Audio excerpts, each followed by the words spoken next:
Hello, everyone. Pastor George here with today's Bible study recap. And today in Bible study, we looked at the Book of Ruth, chapter 3. Now, we've been through the Book of Ruth before in Bible study, but I wanted to take us on a different angle this time. And the focus was on this scene.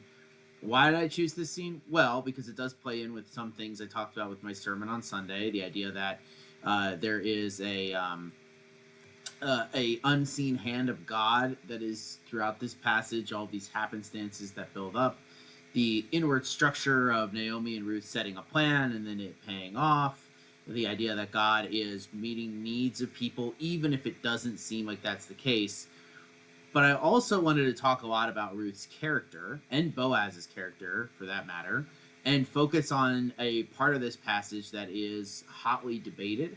I shouldn't say hotly debated. I think most people are probably under one impression, but it's a part of this book that has led to some debate, depending on your interpretation of the words that are used here.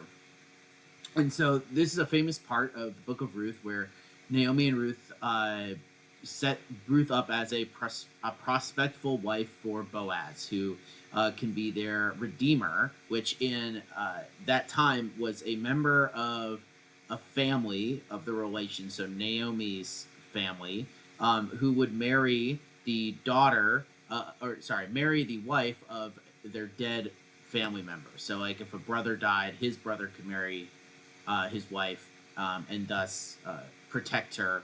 And then the family line would be continued. Even if they had children, it would still be counted as the original husband's children, kind of legally speaking. So it allowed families to hold on to land and things that they would otherwise lose. And so they set Ruth up to be this person with Boaz. And what Ruth does is she goes to the threshing floor and meets Boaz there as he is laying down to sleep. And there's this famous scene where she uncovers his feet and lays down at them.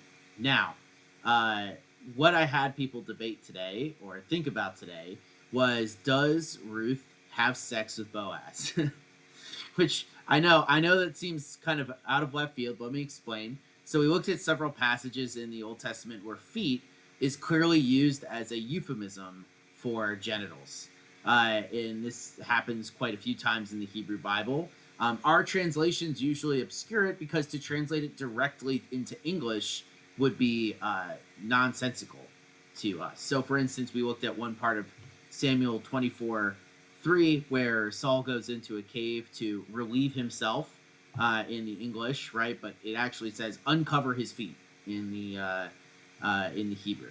So feet usually in Hebrew, but not all the time, especially in these kind of colloquial things, have a euphemism for genitals. And so is that what's going on? Is Ruth kind of setting herself up as a proposition to Boaz in this scene, right?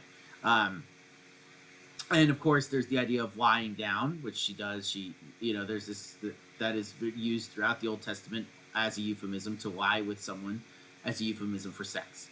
So some scholars have argued that that's what's going on in this passage, that Ruth basically comes on to Boaz, and that is kind of the thing he's excited about in this passage. Of course, I wanted people to also take the opposite stance of that and think that why is that not the case? And of course, there is some language games in there that the form of feet used in this isn't exactly the way that it's used in other places, which might make it have a different meaning, a non-sexual meaning. Also, the character, right? I mean, one of the things I pointed out in my thing on Sunday is that Ruth is described as a woman of noble character by Boaz. And I think it's actually worth thinking about where Ruth falls in the Hebrew Bible. So in the Hebrew Bible, it's structured very differently than ours. It starts with the Torah, and then it has the prophets, and then it has all the other writings. And so this doesn't come in between Judges and 1st and 2nd Samuel in the Hebrew Bible like it does ours, right? Even though our structure kind of shows why we keep it there, because it's a meeting of needs, right? Israel gets a king, but also we know who this king is going to be because it comes from the line of Ruth, right? It's a chronological ordering. But at the same time, right, this story follows the book of Proverbs in the Hebrew canon.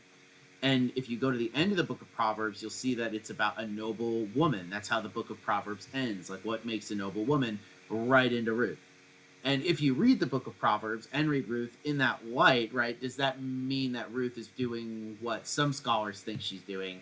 Probably not, right? It doesn't really seem to be in character with her or with Boaz, at least the way that they're presented. So it's pretty interesting, right? I thought that debate was a really good way of kind of seeing the tensions in the book of Ruth, but also understanding that God is opening a way for Ruth to be cared for and for the people of Israel to get a king, right? Because there's two people in the time of Judges where all these people are not acting particularly well, who are of noble character and do what the law requires. Boaz lets the poor glean from his field. Ruth acts with nobility and loyalty, and her loyalty is rewarded in this book as becomes part of God's people. So I thought that was really interesting, and that's what we talked about today. I will see you guys tomorrow for an episode of A New Thing. I hope you have a wonderful rest of your Wednesday, and peace out.